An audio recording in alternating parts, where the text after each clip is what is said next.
and I share my insights helping people to express their truth. So if you're still new to my YouTube channel, in this channel we talk about personal development, healing, and spirituality. So if you guys are into that, then consider yourself subscribing and hit that notification down below para updated kayo sa mga uploads ko. And also, don't forget to follow me in my Instagram account at Sandy Lim. I share contents there that I don't share here on my YouTube channel.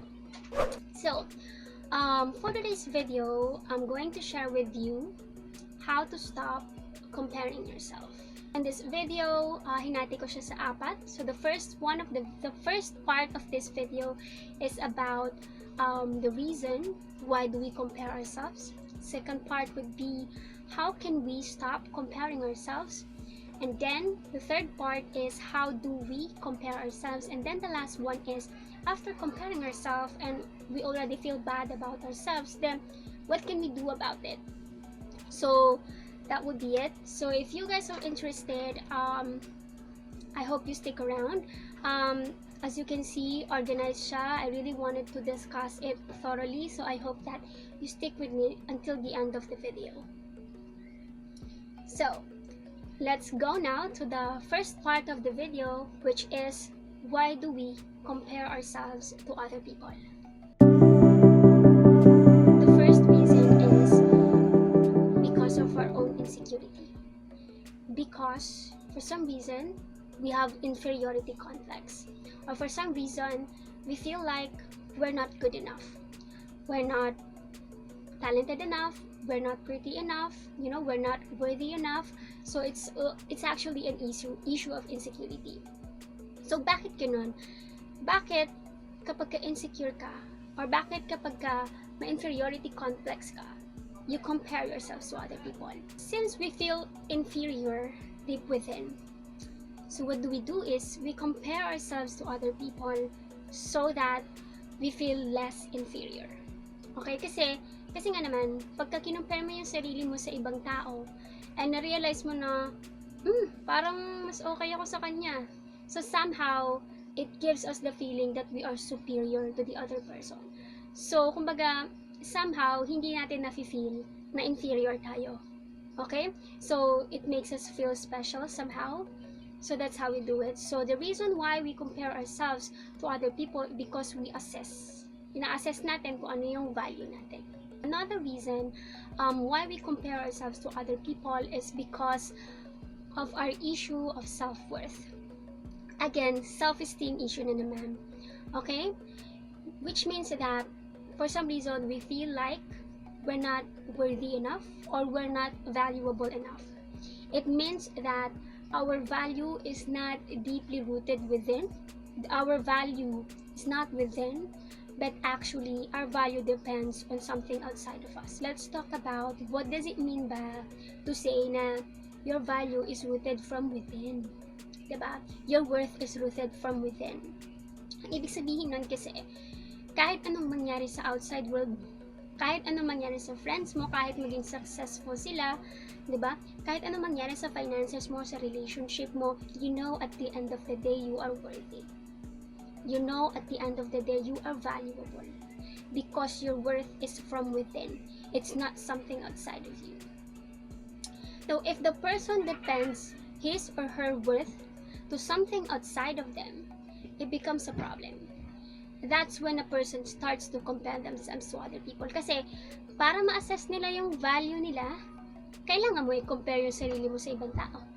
So for example, nakita mo yung friend mo, ay, successful siya sa career niya, ang laki ng sahod niya, tapos ako ganito lang. So after that, what do you feel? You feel inferior, diba?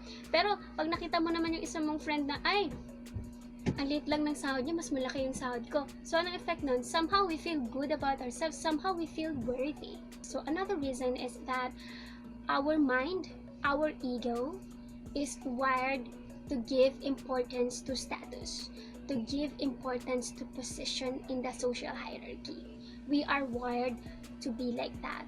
Okay? So if importante sa atin yung status, if importante sa atin yung posisyon natin sa social hierarchy, anong gagawin natin? Of course, we have to compare ourselves to other people. Diba? Para masabi mo na, oh, dito ako, si friend A ko hanggang dito lang. Nagagets mo? So you have to compare yourself para malaman mo asan ka sa social status mo or asan ka sa social hierarchy. Another reason is that we have a fear of being rejected. Okay, fear of rejection. Bakit fear of rejection? Kasi ganito yan we don't want other people to see us as weird. Okay? Bakit ayaw natin makita tayo ng ibang tao na weird tayo? Kasi if nakita ng ibang tao na weird tayo, if makita ng ibang tao na weird tayo, they won't like us. If hindi nila tayo like, what will happen to us? We will be left alone. Okay? So, syempre, all of us, lahat tayo, meron tayong need for love and belongingness. Okay? So, hindi lang ito basta-basta we compare ourselves kasi low self-esteem ka. Hindi lang ganun. It's because you have the need to feel loved and to feel that you belong to a community. Okay? So, ayaw natin maging weird. So, para hindi tayo maging weird, we have to compare ourselves to other people. We have to compare our status to other people. We have to compare especially our behavior. Okay? Especially yung mga behavior that is expected of us. Tinitingnan natin yung mga kapitbahay natin. Ito ba, yung behavior niya na ganyan, is it what is accepted by the society? Yun yung gagawin natin. Kung ano yung accepted sa society. So, we need comparison. We need to compare ourselves para malaman natin na yung behavior natin is acceptable sa mata ng society. Another reason is because people think that competition is a motivation. Okay? So, kumbaga para sa kanila, when they're able to compete to other people, na motivate sila. So again, this is an ego game. Okay? A lot of the times, actually, here's the thing. Lahat ng mga reasons na sinasabi ko, these are all ego game Okay? So, para mag-compete, anong kailangan gawin? You have to compare again. Diba? Paano mo malaman kung sinong nanalo at sinong natalo? You have to compare their performance, right? Sobrang rampant nito sa mga athletes. A lot of the times, athletes, they compare their performance with their competitors, of course. And then the last reason is that because we have scarcity mindset. So we feel like the resources is only limited.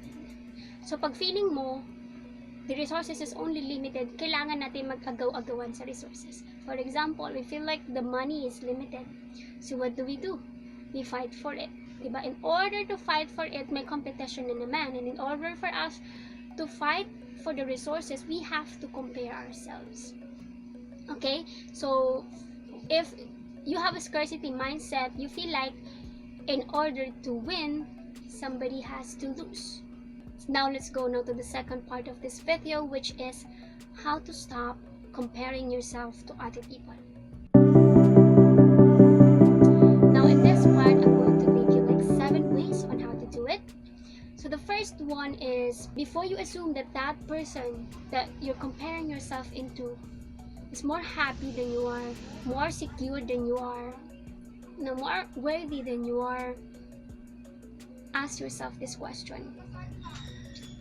Is that true? Can I absolutely know that is true? Ask yourself this question. Can you absolutely know that that person you're comparing yourself into is more secure than you are? Can you absolutely know that he's more happy, more secured, more worthy, more successful than you are? Is that true? Can you absolutely, as in, malalaman mo ba na sure ka na totoo yun? Diba? Have you ever asked that question? But a lot of the times kasi, we compare ourselves to other people and then we assume that they're more happier than we are. We assume that they're more secure than we are. Diba? So, you ask that question, is that true? Here's the thing. It's impossible to compare yourself to other people. Because that person, you and that person have different experiences, have different perception, have different disposition in life. Magkaiba kayo mag-isip. You cannot objectively compare yourself with other people kasi hindi kayo similar. Magkaiba kayo. Okay? Pero a lot of the times when we compare ourselves to other people, we assume na parehas kayo. Parehas ba kayo ng experiences in life? 'Di ba? Parehas ba kayo ng privileges? Okay? Baka naman kasi siya, mas privileged siya kaysa sa'yo. Okay, baka naman kasi siya, for example, you live in a third world country and then you compare yourself to Americans na they live in the first world country. Of course, mas maraming opportunity doon kaysa dito. Alright? So, madaming factor eh. So, you cannot objectively compare yourself to other people. That's impossible because we are so complicated. Ask yourself this question. Diba? Are you sure? Sigurado ka ba na mas masaya siya sa'yo? Sigurado ka ba na mas confident siya sa'yo? Mas successful siya sa'yo? Mas happy siya sa'yo? Ikaw ba, in your life, do you fight your own inner battle? Tapos yung mga negativity mo, hindi mo pinapakita sa ibang tao. Yung positive lang pinapakita mo. Posible kaya na that person that you're comparing yourself into, ganun din siya, meron din siyang inner battle na hindi niya pinapakita sa ibang tao. Ikaw ba sa sarili mo, na-try mo ba na mag-pretend na masaya ka? Posible kaya na yung tao na yun, nagpe-pretend lang din siya na masaya siya. Diba? Kasi yung nakikita natin sa social media, that's a facade. It's a facade. Tama ba yung pronunciation ko? Yung perfect image na nakikita mo, hindi yan totoo. It's just like a fraction of their life. Okay? Pero you assume na yan yung buong buhay niya. Okay, and then you compare yourself to that picture na sobrang saya niya kasi ikaw hindi ka masaya. Ito pa yung masama. Kasi pag kina-compare natin yung sarili natin sa ibang tao, we are so unfair on ourselves. For example, you see your friend, sobrang successful niya sa career niya. Very passionate siya sa career niya. She's earning very passionate siya sa career niya. She's earning a lot of money and fame. And then look at you. Ganito lang yung sahod mo. Pwede nga wala ka pang trabaho. Diba? So after that, you feel bad about yourself. Pero bago mo gawin yan, bago mo i-assess na much better siya sa'yo, tingnan mo muna. Baka naman kasi yung tao na kino-compare mo sa sarili mo sa kanya, mas pinocus niya yung energy niya sa career niya. Baka naman ikaw kasi mas nag-focus ka sa family mo, or baka naman ikaw kasi mas nag-focus ka sa spirituality mo, mas nag-focus ka sa personal development kaysa mag-focus ka sa career mo. Okay? Kasi ganun tayo eh. Nakikita natin yung best ng ibang tao, yung best feature ng tao na yun, kino-compare natin sa worst feature natin. Parang, is that even fair? Diba? Kasi, alam mo, every time you do that, every time you unfairly compare yourself to other people, you are abusing yourself. At the end of the day, it means lack of self-love. Ikaw nag-a-abuse sa sarili mo. When you compare yourself, tapos nakikita mo yung ang galing-galing niya, tapos ikaw hindi ka ganun kagaling. Ang galing niya mag-paint, ikaw hindi ka magaling. Baka naman kasi hindi yun yung strength mo. Baka naman kasi meron kang ibang strength. So gets nyo, isa yun eh. We cannot objectively compare ourselves to other people.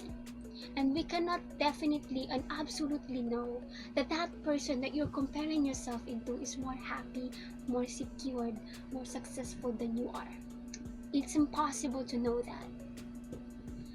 So, why would you feel bad about yourself if hindi ka naman sure na much better siya sa'yo?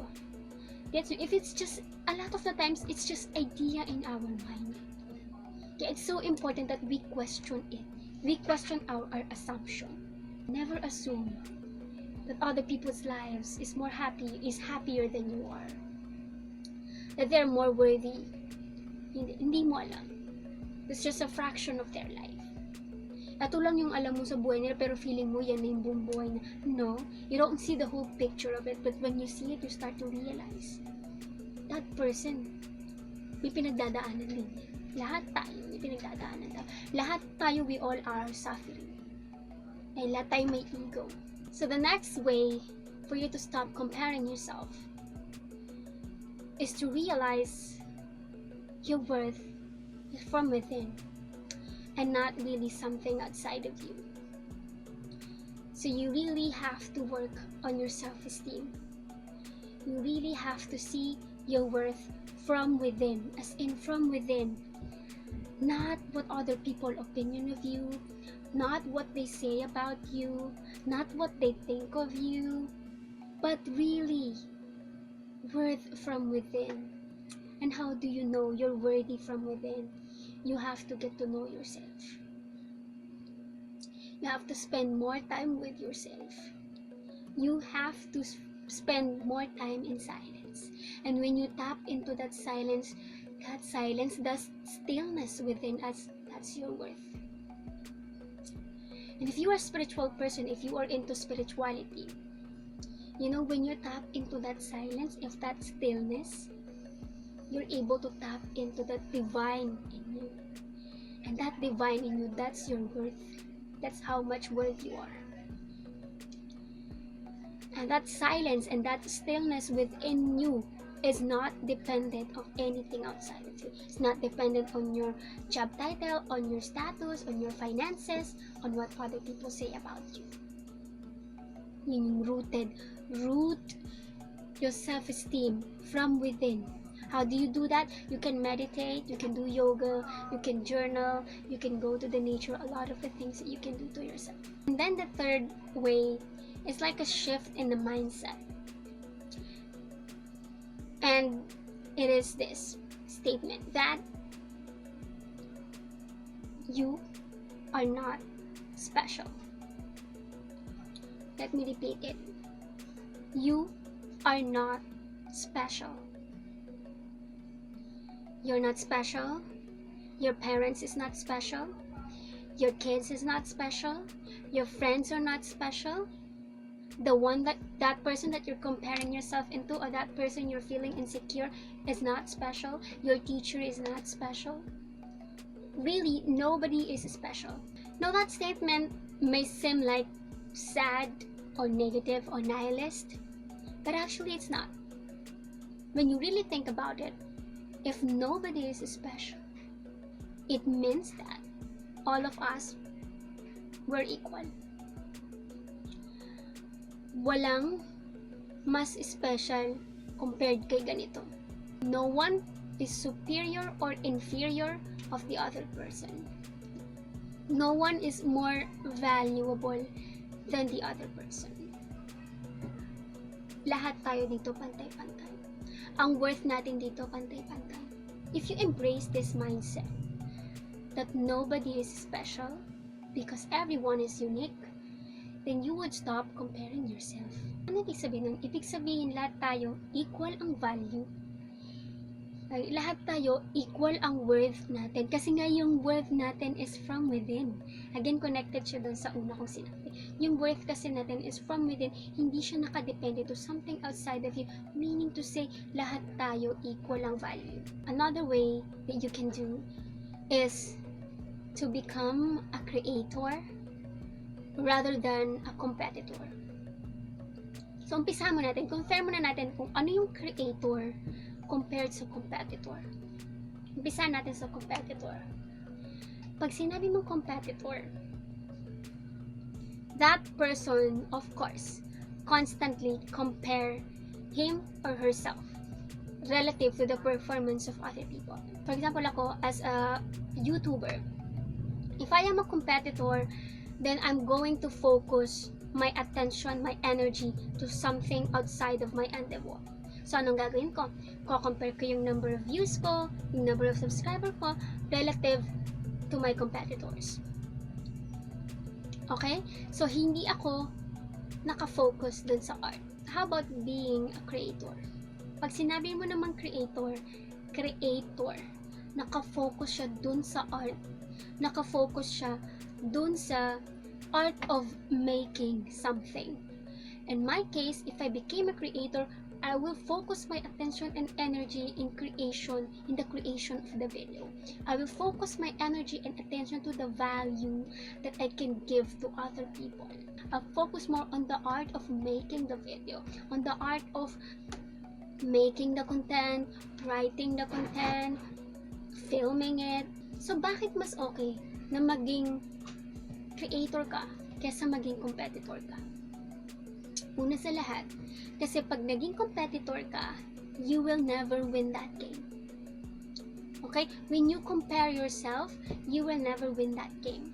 Because there will always be someone who's better than you. It's impossible to be the best. In my case, na-experience ko yan, lalo na nung unang-una akong gumawa ng YouTube video, I put so much energy in it, and then to see like, ilan lang yung views, 50, 100, tapos tinignan ko yung ibang mga YouTubers, millions yung views, tapos anong ginawa ko? Kino-compare ko yung sarili ko dun sa mga millions yung views. Nakita nyo, parang ang irrational nun sa part ko na i-compare yung work ko, yung videos ko with the other YouTuber. Matagal na nilang ginagawa yan eh. Okay? Meron na silang team na tumutulong sa kanilang gumawa ng video eh. So again, you see, I was comparing myself unfairly. When I do that, I abuse myself. When you become a creator, mas nakafocus ka na lang dun sa paggawa ng art. Diba? Mas na-enjoy mo yung process ng paggawa ng art. Na-enjoy mo yung creative process. Tsaka mas may fulfillment kasi pag mas nag-focus ka sa value that you can give to other people. So pag naging creator ka, mas malaki ang chance na manalo ka sa game. There's more chance of winning when you become a creator. Kasi becoming a competitor, no, you will never win that game. When you become a creator, there's a high chance that you're going to win the game. As long as you put in the work, as long as you're passionate about it, as long as what you're doing aligns with your vision and your values. Another way is to embrace your weirdness. Really embrace your weirdness. Be yourself. But how do you do that? Kasi ang dali sabihin eh.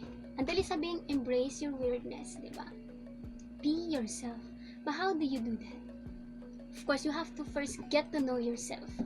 And when you get to know yourself, whatever it is that you find out, you have to accept yourself. Accept yourself wholeheartedly. Because when you accept yourself wholeheartedly, hindi na importante kung anong iisipin ng ibang tao. Kasi alam mo, at the end of the day, tanggap mo yung sarili mo. Here's the catch. When you embrace your weirdness, feeling natin, people will hate us. People will disown us when we do that. But actually, when you try to embrace your weirdness, when you try to be more authentic, and when you try to express your true self,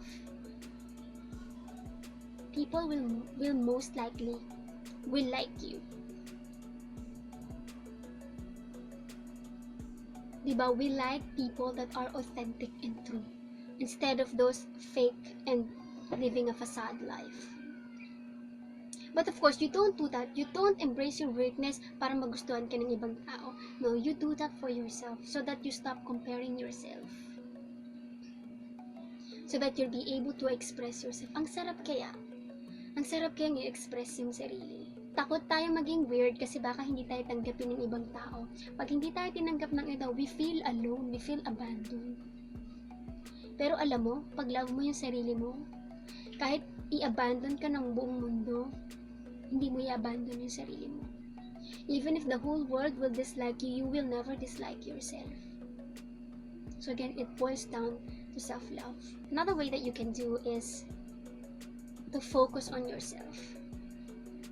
To focus on your vision, on your life purpose. Okay? Focus on yourself. Focus on working on yourself, that you don't have the time to compare yourself to other people. You work on your habits. You work on your finances. You work on your relationship, you work on your self-love. Sorry. You work on your relationship, you work on your self-love. When you're so focused on that, wala ka ng time para mag-compare sa iba. Kasi ma-realize mo na pag kinumpare mo yung sarili mo sa iba, you're just wasting your time. Nagsasayang ka ng oras. Last thing, which I think for me, lately ko lang na-apply sa buhay ko is have the heart of service. Really have the heart to serve people. Why? Kasi why do you serve people? Diba kasi you want them to be successful. You want them to be happy. You want to help other people. So when your friends or your colleague is successful, panalo ka, hindi ka talo. Kasi in the first place, yun naman ang gusto mo. In the first place, that's what you want. You want other people to succeed. Kasi feeling mo, yung success nila is success mo rin.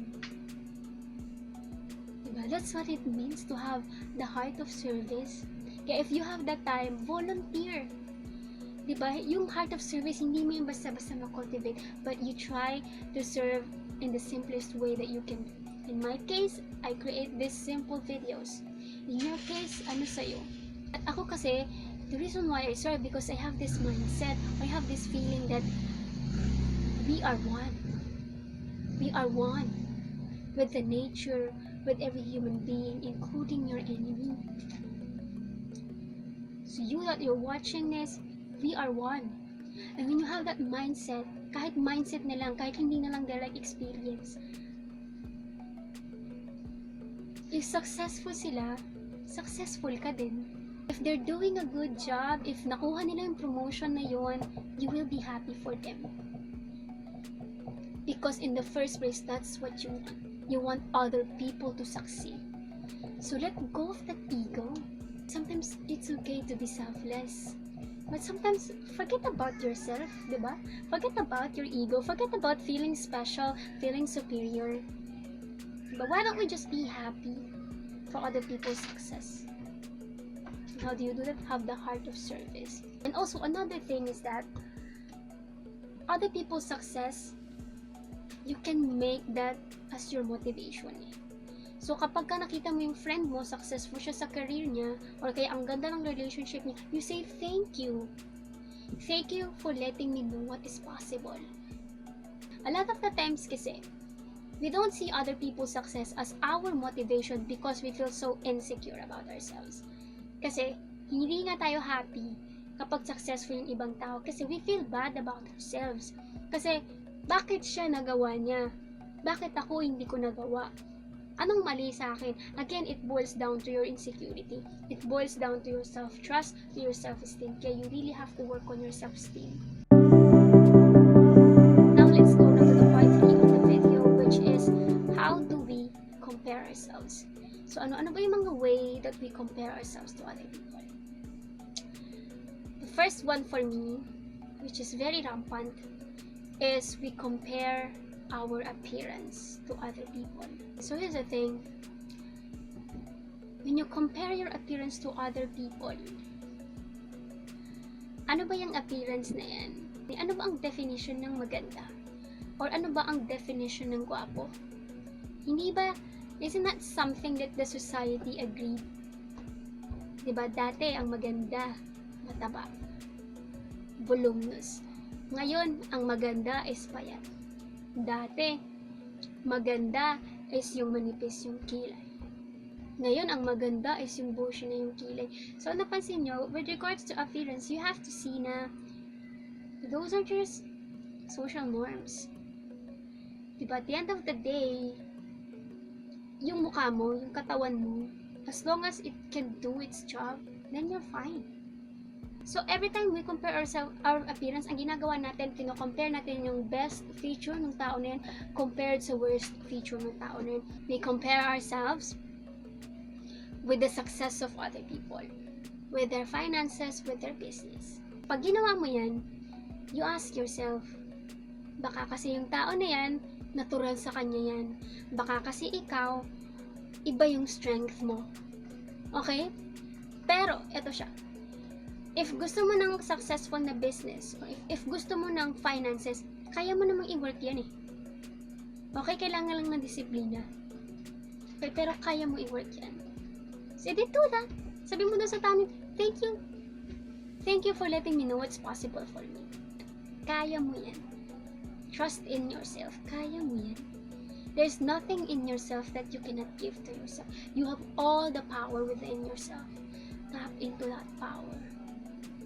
Tap into that power. Here. Deep within you. When you tap into that silence, when you tap into that stillness, that's your power. All the creativity is there. Use that. That stillness, we all have it within us. Another way that we compare ourselves is the position of other people or the fame of other people.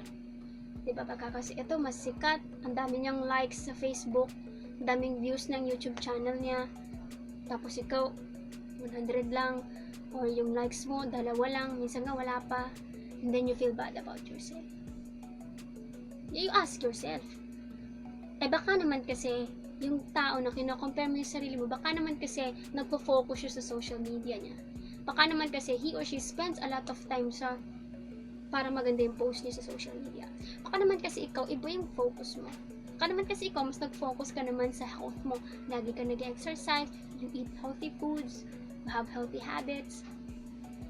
Another thing, talent. We compare ourselves with our talent. Here's the thing that you have to realize. Yung talent na yun, nakukultivate yan. If you're a bad dancer, hindi ka marunong sumayaw, edi mag-attend ka ng training. If gagaling ka, sumayaw ka ng sumayaw, gagaling ka. Yung talent nakukultivate yan with consistent training. Edi you do that, and then you say to your friend, thank you for letting me what's possible. Thank you for letting me know about that talent. Kaya ko rin yan. Again, you have to trust yourself. Now, let's go now to the last part of the video is, after comparing yourself and now you feel bad about yourself, what can you do about it?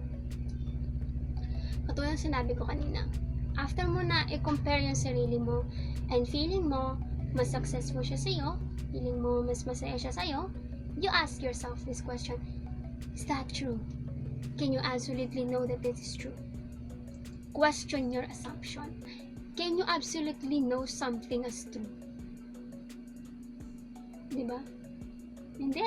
Hindi mo malalaman. Hindi mo alam kung ano pinagdadaanan ng tao na yan. Okay? Another thing that you can do is, ito yung experience ko to ng COVID. Something na sobrang na-realize ko. Every time you feel bad about yourself, after comparing yourself to other people, what you have to do is to appreciate yourself. Every time you feel inferior, appreciate yourself more. That's what it means to love yourself. Like when you love yourself, the more that you try to show up for yourself, yun ang self-love. Diba? When you fail, you love yourself even. When you fail, you love yourself even more. Ibang tao kasi when they fail, they hate themselves even more. Where is the love there? Love yourself. Diba? Show up for yourself. Do not abandon yourself. When you feel bad, when you feel superior, when you feel like you're not good enough, show up for yourself. Appreciate yourself more. What you can do, alam mo ginawa ko? Ginawa ko yung journal ko. Kasi I feel bad about myself. Feeling ko I'm not good enough. Ginawa ko yung journal ko. And I wrote there, 100 things I love about me.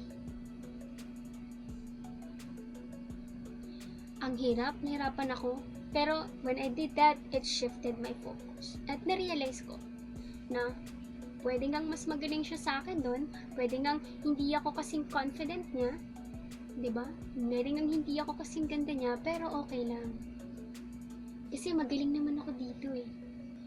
Huwag mo kalimutan. Always remember ano yung mga strength mo. Pwedeng hindi ka ganun ka-confident, pero good listener ka naman pala. And when you do that, marirealize mo, yes, you're not a perfect person. You have a lot of insecurities. But at the end of the day, you are not just your insecurities. But you're also the woman or the man who has passions, who has visions, who has life purpose. So yun, every time you feel bad about yourself, appreciate yourself more. Remember the things that are good about you. And wag mong isipin na yung insecurity mo, yun ka lang. Hindi. You're not a perfect person. You have imperfections, but then also you have your strength. Remember that. You are not all about your insecurity. So I think that's it. Don't forget to like the video, share it to your friends, subscribe to my YouTube channel, and hit that notification down below para updated kayo pag may mga uploads ako. And also don't forget to follow me on Instagram. It's my Instagram account. In the future, I will be doing a live Q&A there every week. So make sure you follow para hindi nyo ma-miss yun. I'm so excited sa mga mangyayari sa YouTube channel na to. Kasi nandami ko nang naka-line up na topic. And I hope that you really stick around with me. So excited. You know? Let's work on ourselves together. You know, let's work this path of self-realization. There will be a lot of things that I'm going to share with you that I'm so excited. So excited. So I hope you stick around. I think that's it. Bye! Follow me in my journey to self-mastery. Bye!